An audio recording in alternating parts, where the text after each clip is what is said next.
शरद पवारांचा शुक्रवारी अहमदनगर आणि नाशिक दौरा। दिवंगत अशोक भांगरे यांच्या कुटुंबियांनी आयोजित केलेल्या कार्यक्रमाला हजेरी लावणार। पवारांच्या उपस्थितीत शेतकरी मेळाव्याचं आयोजन।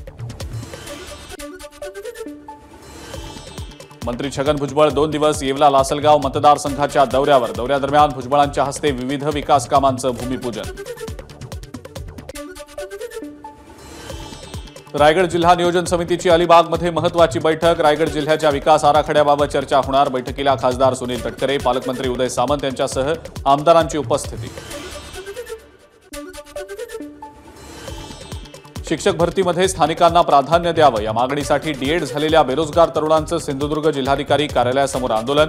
मंत्री दीपक केसरकरांनी आंदोलकांची घेतली भेट। विशाळगडावरच्या कारवाईचा इम्तियाज जलील यांच्याकडून निषेध। जिल्हाधिकारी कार्यालय किंवा विभागीय आयुक्तालयासमोर आंदोलन करण्याचा जलील यांचा इशारा। विविध मागण्यांसाठी तहसील कर्मचाऱ्यांचा राज्यव्यापी संप। येवल्यात काम बंद करत कर्मचाऱ्यांचा संपात सहभाग।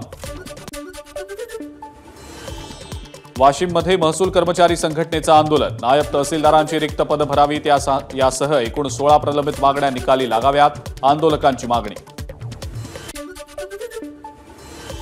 नाशिकच्या येवल्यात मुसळधार पावसामुळे शहरात सगळीकडे पाणी साचलं। हुडको कॉलनीतल्या रेशनच्या दुकानात पाणी शिरल्यानं सर्व धान्याचं मोठं नुकसान। नाशिकच्या येवला तालुक्यात मुसळधार पाऊस, बळीराजा सुखावला। खरीपाच्या पिकांना मिळाली संजीवनी। हिंगोलीमधील लोहरा पिंपळदरीमध्ये ढगफुटी सदृश पाऊस। पावसामुळे पाझर तलाव फुटून शेतीचं मोठं नुकसान।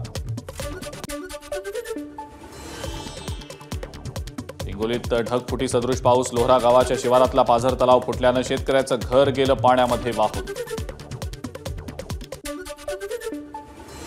अमरावतीमध्ये जावरा कामनापूरच्या रेणुका नदीला पूर। पुराच्या पाण्यावरनं दुचाकीवरून 2 युवकांचा जीव घेणा प्रवास। पाण्याच्या प्रवाहात वाहून जाणाऱ्या दोघांचा गावकऱ्यांनी जीव वाचवला।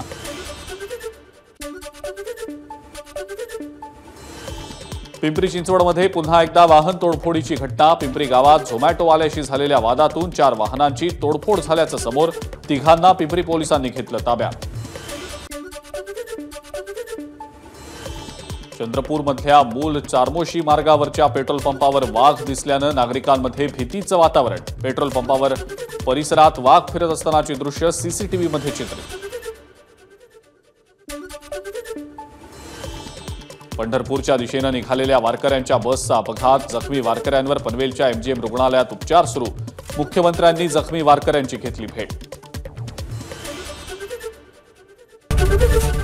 एबीपी माझा, उघडा डोळे बघा नीट।